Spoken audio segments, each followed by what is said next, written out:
One annihilation of the entire family. Chapter 1 extermination. विनाश। काले बादलों ने चांद को ढक लिया था और कौवे आकाश में चक्कर लगा रहे थे, जिससे जेएनयू हवेली पर मृत्यु का साया छा गया था। आंगनों, गलियारों और पेड़ों के बीच खून नदी की तरह बह रहा था और हर जगह लाशें बिखरी पड़ी थीं। लाल शादी के वस्त्र पहने एक अद्वितीय सुंदर स्त्री खून से सनी सीढ़ियों पर घुटने टेककर बैठी थी और एक सुंदर पुरुष को गोद में लिए हुई थी जिसकी सांसें बहुत पहले ही रुक चुकी थी और वह दर्द से कराह रहा था। आह! डॉट डॉट उद्धरण चिन्ह। उसकी आंखों से आंसू बह रहे थे और वह अपने सामने छज्जे के नीचे खड़े लोगों के समूह को देख रही थी। ये लोग उसके पिता, उसके 5 भाई और उसके पूर्व श्वेत चांदनी शान राजवंश के युवराज शौर्य थे। वह चिकित्सा कौशल में निपुण थी, साहित्य और मार्शल आर्ट दोनों में पारंगत थी और 4 ग्रंथों और 5 क्लासिक्स की पारंगत थी। उसे लगा था कि एक दिन उसे युवराज की पत्नी के रूप में पूर्वी महल में प्रवेश करने के लिए तैयार किया जा रहा है, लेकिन सब कुछ एक साजिश निकली।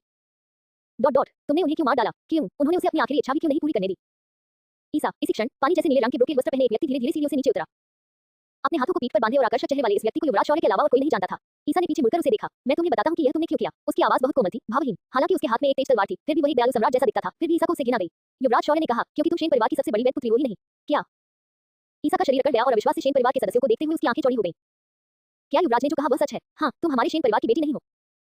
तुम तो बस एक अज्ञानी गांव वाले की बेटी हो। जब मां को नलिन गांव में दुर्भाग्य का सामना करना पड़ा और उन्होंने शेन परिवार की असली वैद बेटी को जन्म दिया, तो उस किसान ने बच्चों को बदल दिया और तुम्हें शांशु हवेली में सबसे बड़ी वैद बेटी के रूप में रख दिया।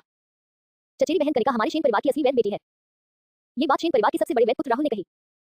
शेन परिवार ने 3 साल पहले ही असली वैद पुत्री को स्वीकार कर लिया था। हमने तुम्हें सच इसलिए नहीं बताया क्योंकि तुम बचपन से ही चिकित्सा कौशल में निपुण थी और मुक्सियन पर्वत की संत चिकित्सक की शिष्या बन गई थी। चूंकि तुम अभी भी उपयोगी थी, इसलिए हमने तुम्हें शेन परिवार की वैद पुत्री के रूप में शांशु हवेली में रहने दिया। अब जब शी परिवार का खात्मा हो चुका है, ईसा, अब समय आ गया है कि तुम उस पद को छोड़ दो जो कभी तुम्हारा था ही नहीं। अभी भी उपयोगी, शी परिवार का खात्मा हो चुका है। इन 8 शब्दों ने आखिरकार उस रहस्य को उजागर कर दिया जो इतने सालों से ईसा के दिल पर बोझ बना हुआ था। पता चला कि उसकी पहचान पूरी तरह से उनकी मेहरबानी थी। शी परिवार को खत्म करने और शी वंश की सैन्य शक्ति पर कब्जा करने के लिए उन्होंने उसे एक मोहरे के रूप में इस्तेमाल किया और शी परिवार में भेज दिया। बेचारी, उसने इन लोगों को अपना दिल जान दे दिया और अंत में किसी और के हाथों की एकमात्र मोहरा बनकर रह गई। वह बेतहाशा हंस पड़ी, हा हा हा, अपनी बाहों में लिए उस आदमी को देखते हुए। उसकी रक्षा करने के लिए उस आदमी पर कई तीरों का वार हुआ था और वर्षों पहले लगी एक गंभीर चोट के कारण उसके शरीर में जहर के अवशेष रह गए थे, जिससे जहर भड़क उठा और वो उसकी बाहों में दम तोड़ गया। रणवीर, तुम येलो स्प्रिंग्स के रास्ते पर अकेले नहीं होगे। ईसा ने उस आदमी को नीचे लिटाया, अपने पैरों के पास पड़ा 10,000 आत्मा वाला धनुष उठाया और अपनी पूरी ताकत से दहाड़ते हुए बोली, तुम जानवर, तुम वफादार और धर्मी लोगों को नुकसान पहुंचाते हो और हर तरह का बुरा काम करते हो। तुम्हारी मौत बुरी तरह से होगी। वही युवराज शौर्य की ओर दौड़ी और अपने हाथ से एक तीर चलाया। शेन परिवार के सभी युवा स्वामी चिल्लाए, जल्दी करो, युवराज की रक्षा करो। वफादार और धर्मी लोगों को नुकसान पहुंचाने वाली इस जहरीली औरत को मार डालो। उसके द्वारा चलाया गया तीर उसके सबसे बड़े भाई राहुल ने रोक लिया।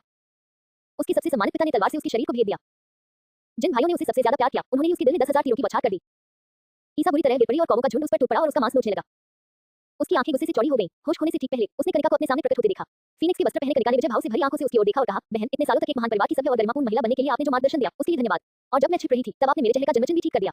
अब जब मामला सुलझ गया है, तो शेन परिवार की कुलीन वैद पुत्री को अपना उचित स्थान वापस मिल जाना चाहिए।